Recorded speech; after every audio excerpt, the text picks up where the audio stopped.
The David Pakman Show continues to be an audience-supported program. You can sign up for a membership. It's cheap, it's quick, it's easy, and it gets you the entire show with no commercials, with all of the bonus content so you don't miss anything. You can sign up at joinpakman.com, and you can use the coupon code INDICTEDAGAIN. And of course, and again, and again, and again. Indicted again at joinpakman.com. Donald Trump's lawyer, one of them, has been arrested in Georgia, and Donald Trump is next. We're talking about John Eastman. He turned himself in. MAGA's real meaning, as many of you now know, is making attorneys get attorneys. How many lawyers have ended up in legal hot water thanks to their association with Donald Trump? Axios has a report, full list of Trump co-defendants in the Georgia case who have surrendered. The first of former President Donald Trump's 18 co-defendants surrendered to authorities Tuesday. They all, of course, have until August 25th to turn themselves in at noon at Fulton County Jail. Donald Trump announcing that he will be turning himself in tomorrow. Scott Hall is the bail bondsman who was the first to surrender yesterday. And then John Eastman. John Eastman, the former Trump lawyer who championed the legal theory that Trump used to pressure then Vice President Mike Pence to overturn the election results, also turned himself in on Tuesday. My legal team and I will vigorously contest every count of the indictment in which I am named. The reason that Eastman specifically, there are others, as you see here. David Schaefer, former chairman of the Georgia GOP, turned himself in. Kathy Latham, former chair of the Coffee County GOP. She was a fake elector. She turned herself in. Kenneth Cheesebro and Ray Smith. Okay, why is Eastman so interesting?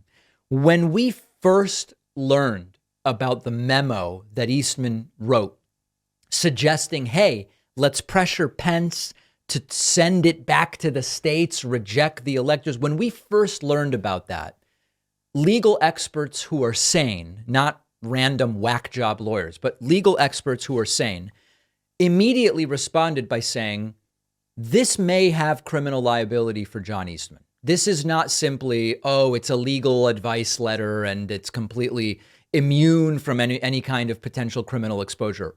Legal experts right away said, the suggestions Eastman was writing to the Trump team are so outside the bounds of the law that there may be criminal liability there. We have now come full circle, and John Eastman has been arrested. He has been charged and he has been arrested, and he will soon be arraigned. We have, what do we have here?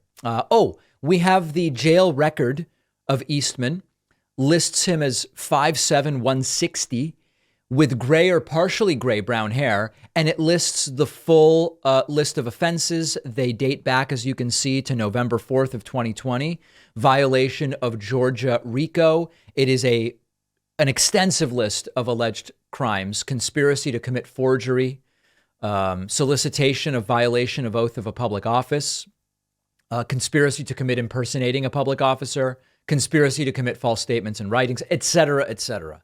These are extraordinarily serious charges. Eastman was reached outside the courthouse by a reporter from MSNBC and asked, do you still think the election was stolen? And Eastman says, absolutely. I asked him about the 2020 election. Watch some of our exchange. Do you still think the election was stolen? Absolutely. Absolutely. Still. No question. No question in my mind. And you won't answer on immunity from prosecution? Won't answer that. Do you think that the others in this case have a standing on that? People like Meadows? No comment. Did they do a mugshot and everything inside? No comment. All right. So Eastman is not willing to comment on almost anything other than, yes, the election was absolutely still stolen. Here is another bit of interview with Eastman. Do you regret attaching your name to Trump? Have you talked to the former president at all? Nope. Do you regret attaching your name to the former president? None whatsoever. Not at all. None whatsoever, he says. Does not regret associating himself with Donald Trump. So the dominoes are starting to fall. Eastman is in serious criminal legal trouble. We will talk later about Rudy Giuliani. It's unclear whether Rudy even has a lawyer. But defendant number one, Donald Trump, will be surrendering tomorrow in Georgia, and we will cover it. Many people know how hard it is to break bad habits, and sometimes you have to replace a bad habit with a better habit. And that is exactly what our sponsor, Fume, helps you do. Fume is not a vape. I don't advertise vape stuff. There's no nicotine. There's no electronics. Fume is a small, cylindrical wooden device that just delivers plant-flavored air. It comes in a variety of flavors that people love: crisp mint, maple pepper, white cranberry. They've got new flavors: sparkling grapefruit, orange vanilla. Importantly, it just gives your hand something to do. It's a device that feels good in your hand or in your pocket. You can take it anywhere. And it satiates that hand-to-mouth fixation that, if you're trying to break a bad habit, can be very useful. It's also fun to fidget with, which is important too. It has an adjustable airflow dial, a magnetic end cap. It gives your fingers something to do even if it's in your pocket. Check out the reviews online. You'll see so many people have been skeptical at first about Fume. They try it and they are very pleasantly surprised. Go to tryfume.com and use the code PACMAN to save 10% when you get the Journey Pack, which comes with the device and several flavors to try. The link is down below.